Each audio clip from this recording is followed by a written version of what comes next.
So ayan mga ka-project, yung tono niya okay sa baba, pero pagdating niya sa taas medyo nawawala, tumatalon agad papunta sa malaki. Ayan, ayan.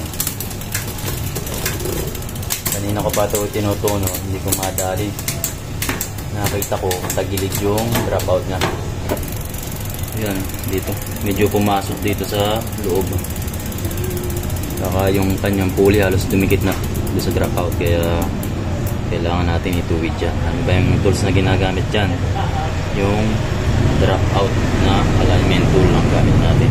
Yan mga project, ito yung ating tools na ginagamit sa pangtuwid ng dropout. Ito yung pangalan niya CTTO.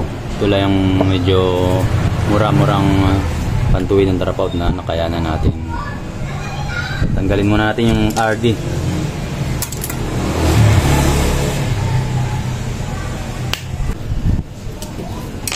Ayan, dito natin siya ikakabit dun sa pinagalsan natin ng RD. Sabi kasi nung customer, wala doon sa tono, parang may sumasabit. So yun nga, nakita nga natin medyo tabingi. Siguro napatuon ito, napatuon yung RD, kaya pumasok. Paano ba malalaman kung hindi pantay itong ating mga dropout? Tuturo ko sa inyo yan ito. Yan, kailangan sagad, tapos maigpit. Dito, meron ditong ito parang stick na ito, bakal. Tapos meron siyang rubber na yun yung magiging indicator para kung saan yung tama ng yung pestong yung sukat ng layo. Kumari dito sa kabila. Yan guys, dito sa kabilang side na ito, sa gilid yan. I-pesto natin yung rubber. Tapos iikot natin yan sa kabilang side naman.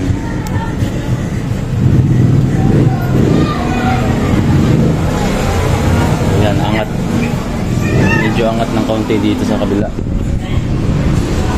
Ayan guys, angat dapat yan. Napapantay natin. Tigkabila. So ang gagawin natin, atras natin ito, hilahin natin.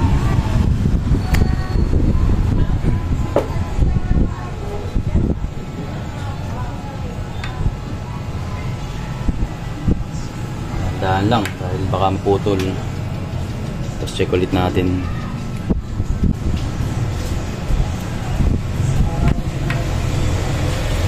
Ganun lang, adjust lang tayo kapag medyo malayo, hila o kaya tulak para lang mapantay.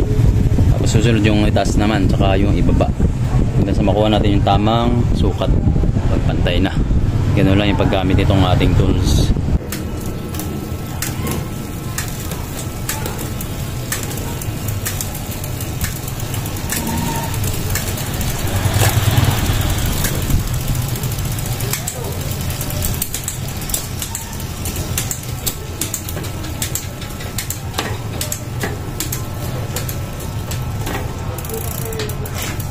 So yun guys, ayos na.